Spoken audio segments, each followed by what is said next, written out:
Rumour सी उड़ रही है कि क्या जामिया मिलिया इस्लामिया में मेरिट बेस पे एडमिशन होगा। मैं फिर से रिपीट कर रहा हूं, क्या जामिया मिलिया इस्लामिया में मार्क्स के बेसिस पे यानी मेरिट के बेसिस पे एडमिशन होगा इस साल। ये एक क्वेश्चन है, लेकिन इसका सटीक आंसर मैं इस वीडियो में देने वाला हूं। जो आपके मन में सवाल हो जरूर कमेंट बॉक्स में लिखिएगा। कमेंट का रिप्लाई करने में थोड़ा सा देर करता हूं क्योंकि बहुत सारे कमेंट्स आते हैं, बहुत सारे प्यार आते हैं, आपके बहुत सारे सवाल आते हैं, बहुत सारे क्वेश्चंस आते हैं। तो एक ये भी क्वेश्चन है कि इस साल कोविड-19 की वजह से क्या जामिया मिलिया इस्लामिया एंट्रेंस एग्जाम नहीं लगी, क्या मेरिट के आधार पर एडमिशन होगा जामिया में। तो दोस्तों चलिए इसी का पूरा खुलासा करते हैं इस वीडियो में और पूरी पक्की ऑफिशियल नोटिस के साथ मैं आपको बताता हूं क्या ऐसा है या नहीं है। दोस्तों मैंने अभी बोला नहीं कि मेरिट पे एडमिशन होगा, मैंने ये भी नहीं कहा कि नहीं होगा, मैंने कहा कि चलिए ऑफिशियल्स क्या कहते हैं जामिया मिलिया इस्लामिया का, उसके थ्रू जानते हैं। दोस्तों ये हिंदुस्तान टाइम्स की न्यूज है 25 अगस्त की, आज 26 अगस्त है। कल नोटिस आई थी किसमें, हिंदुस्तान टाइम्स में। नोटिस जामिया से नहीं आई है, ये हिंदुस्तान टाइम्स की न्यूज है और हिंदुस्तान टाइम्स के जो कॉरेस्पोंडेंट्स है फरीदा, उन्होंने ये न्यूज बनाया है। आप हिंदुस्तान टाइम्स पे देख सकते हैं, देखिए एचटी फाइल है, हिंदुस्तान टाइम्स पे देख सकते हैं। दोस्तों सबसे पहले जानते हैं कि अगर मेरिट के आधार पे होगा तो क्या स्टूडेंट के फायदे होंगे या नुकसान होंगे। देखिए सुहेल अहमद है, ये पटना के रहने वाले हैं। इन्होंने कहा कि बहुत सारे स्टूडेंट जो जामिया में अप्लाई करते हैं वो नॉन सीबीएसई स्कूल से होते हैं। जैसे फॉर एग्जांपल अगर 100 स्टूडेंट अप्लाई करते हैं तो 10 स्टूडेंट होंगे जो सीबीएसई से होंगे, 90% जो स्टूडेंट होते हैं वो नॉन सीबीएसई स्कूल से होते हैं, वो सफर करेंगे। I completed my school from Bihar board and I have not secured 90+% above like CBSE students. मैंने 90% से ऊपर मार्क्स नहीं पाया, इसीलिए मुझे दिल्ली विश्वविद्यालय में कोई मौका नहीं मिला। तो मैं क्या कर रहा हूं कि मैं सिर्फ जामिया पे ही भरोसा कर रहा हूं कि जामिया में टेस्ट के थ्रू होता है। वैसे मैं आपको बताना चाहता हूं कि दिल्ली विश्वविद्यालय में भी कुछ कोर्सेज में टेस्ट भी होते हैं। इनका कहने का मतलब यह है कि जिस कोर्स में ये अप्लाई करना चाहते थे उस कोर्स में 90+ मार्क्स का कट ऑफ जाता है, जिसमें इनको नहीं हुआ सुहेल अहमद का। तो ये कह रहे हैं कि सिर्फ मेरे लिए जामिया ही एक चारा है, मैं बेचारा हो गया हूं, मेरे पास कोई चारा बचा नहीं क्योंकि मेरा मार्क्स ही कम है। मैं अगर बिहार बोर्ड से हूं या कोई यूपी या एमपी या झारखंड या जम्मू कश्मीर बोर्ड से है तो उसमें सीबीएसई बोर्ड जैसे मार्क्स नहीं आते, ये सभी जानते हैं। तो उन लोगों का बहुत बड़ा घाटा होगा। देखिए और दूसरे स्टूडेंट क्या कहते हैं, ये देखिए। एक स्टूडेंट है जो कि उत्तर प्रदेश से बिलोंग करते हैं, कैफ जिलानी, ये कह रहे हैं कि बीएलएलबी के लिए मैं ट्राई कर रहा हूं। Many students do not have enough marks in class 12 to complete in merit examinations, merit based admission process. I have secured 78%. ये कैफ जिलानी है जिनका 78% मार्क्स है 12 में। Jamia was only my hope. Jamia है मुझे लास्ट आखिरी आशा है, जामिया है मेरा आखिरी चारा है, जामिया है मेरी आखिरी आशा है। ये कैफ जिलानी साहब कह रहे हैं क्योंकि मेरा 78% ही मार्क्स है, जिसमें मेरिट बेस पे एडमिशन होता है उसमें मेरा नहीं हो सकता क्योंकि उसमें 90+ मार्क्स चाहिए।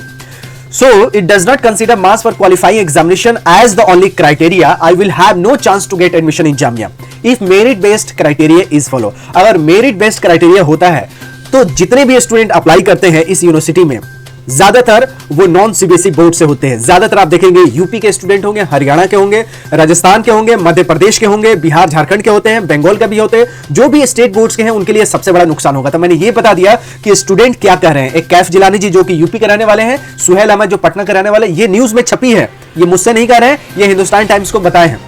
अब दोस्तों जामिया मिलिया इस्लामिया मेरिट बेस पे सोच तो रही है। जामिया में टेस्ट बेस्ड एडमिशन होता है जिसमें 56 अंडर ग्रेजुएट कोर्सेज हैं और 15 पोस्ट ग्रेजुएट कोर्सेज हैं, जिसमें एंट्रेंस एग्जामिनेशन हर साल होता है। एक सीनियर ऑफिशियल है जामिया मिलिया इस्लामिया के, इन्होंने कहा कि मेरा नाम नहीं बताने का भैया। एक सीनियर ऑफिशियल है जिसे हिंदुस्तान टाइम्स ने बात किया है, हिंदुस्तान टाइम्स से ये बात की है, लेकिन इन्होंने कहा कि मेरा नाम नहीं बताने कि मैं कौन हूं। इन्होंने कहा कि स्टूडेंट को पूछा गया है कि वो अपने मार्क्स शीट को अपलोड करे और जैसे वो अपलोड करते हैं तो वहां पे एक मैसेज भी आता है। देखिए मैसेज क्या आता है, Please confirm that you have filled all the academic details properly. Merit list would be prepared based on the data entered by you here. No further claims for the change will be entertained. जब भी आप marksheet upload करते हैं तो final जब होता है तो उसमें लिखता है कि आप कंफर्म कीजिए कि जो आपने एकेडमिक डिटेल्स दी है, मतलब मेनली जो है आपका परसेंटेज, वो पक्का आपने दिया है और फिर आगे इसको चेंज आप नहीं कर सकते हैं। इस हिसाब से आप, अगर आपको ये मैसेज आता है तो आप जरूर देख लें कि मैं जो अपना मार्क्स दिया हूं क्या वो सही दिया हूं, कहीं मैं 51% को 15% तो नहीं लिख दिया हूं। ये जरूर आप देख लीजिएगा। बहुत लोग क्या करते हैं, उल्टा पुल्टा कर लेते हैं, जिसका 69 है वो 96 कर देगा, जिसका 96 है वो 69 भी कर देगा। तो ये ध्यान रखिएगा कंफर्मेशन करने से पहले। तो सीनियर ऑफिशियल ने ये कहा है कि सोच तो है, यूनिवर्सिटी सोच रही है, लेकिन मेरा नाम मत बताइएगा। तो इन्होंने अपना नाम को हाइड करके डिटेल बताया है कि यूनिवर्सिटी सोच रही है। अब इन्होंने क्या किया हिंदुस्तान टाइम्स वालों ने कि चलो इन्होंने नाम नहीं बताया, अब मीडिया कोऑर्डिनेटर से बात करते हैं, जो कि वही ऑथेंटिक पर्सन होते हैं, किसी भी यूनिवर्सिटी के एक मीडिया कोऑर्डिनेटर होते हैं। जैसे हर यूनिवर्सिटी में एक डिपार्टमेंट्स होते हैं, उसी तरह एक मीडिया कोऑर्डिनेटर होते हैं जो मीडिया वालों से बात करते हैं और उन्हीं की बात को पक्का माना जाता है। तो जामिया का मीडिया कोऑर्डिनेटर है अहमद अजीम साहब। तो हिंदुस्तान टाइम्स ने बोला कि चलो टीचर जो है वो चुपके से बता रहे हैं कि ये सब बातें चल रही है, लेकिन चले मीडिया कोऑर्डिनेटर के पास पूछते हैं क्या वो बताते हैं। तो मीडिया कोऑर्डिनेटर अहमद अजीम साहब ने कहा कि no decision has been taken yet, अभी कोई डिसीजन नहीं लिया गया है। यही ऑफिशियल स्टेटमेंट है कि अभी तक कोई डिसीजन नहीं लिया गया है कि टेस्ट ही करवाना है या मेरिट ही करवाना है। अभी मुझे लगता है कि 10 सितंबर तक आपका पूरा क्लियर होगा, क्योंकि जामिया का जो लास्ट डेट है 14 सितंबर है और जेईई मेन का एग्जाम होने वाला है अभी हाल फिलहाल में, जिसका बवाल चल रहा है। तो इस बवाल में अगर एग्जाम हो जाता है और ज्यादा कोरोना महामारी नहीं होता है, स्मूथ हो जाता है, अगर एग्जाम 12 लाखों का स्मूथ हो जाता है, तो जामिया अलीगढ़ भी टेस्ट करवाएंगे। अगर ये और आगे टलता है तब मीडिया कोऑर्डिनेटर फिर अब खुल के आएंगे और बताएंगे मीडिया लोगों से और न्यूज़पेपर वालों से कि देखिए भैया मेरिट पे अब हम लोग करने जा रहे हैं, तो मेरिट पे करेंगे तो जामिया भी नोटिस निकालेगी और ये मीडिया कोऑर्डिनेटर भी न्यूज़पेपर में छपवा देंगे। लेकिन इन्होंने ये कहा, यही ऑफिशियल स्टेटमेंट है कि no decision has been taken yet, अभी कोई डिसीजन नहीं लिया गया है। We have already extended the last date to 14 सितंबर for the submission of online application form for the admission to various programs. We are waiting for directives from UGC. UGC के तरफ से डायरेक्शन ये खोज रहे हैं यूनिवर्सिटी अलीगढ़ और जामिया कि UGC क्या कहना चाहती है, क्या मेरिट बेस पे एग्जामिनेशन करवाया जाए या एंट्रेंस एग्जामिनेशन बेस। दोस्तों अभी BHU में 24 अगस्त से एग्जाम चल रहा है, 24 को एग्जाम हुआ है, 25 को हुआ है, आज भी हुआ है। तो कैसे एग्जाम हुआ है आई बटन पे दे दूंगा, वहां पे आप देख लीजिएगा कैसे एग्जाम हुआ, और वो भी UGC के अंडर आती है, लेकिन BHU एंट्रेंस एग्जाम करवाई है।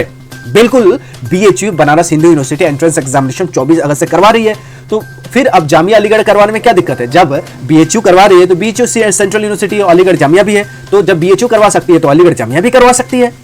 तो अभी ये जामिया अलीगढ़ का पेंडिंग है, और जो भी पेंडिंग है या तो नोटिस के थ्रू पता चलेगा या मीडिया हाउसेस के थ्रू पता चलेगा। स्टूडेंट कोई नहीं बता सकता या मैं भी नहीं बता सकता हूं।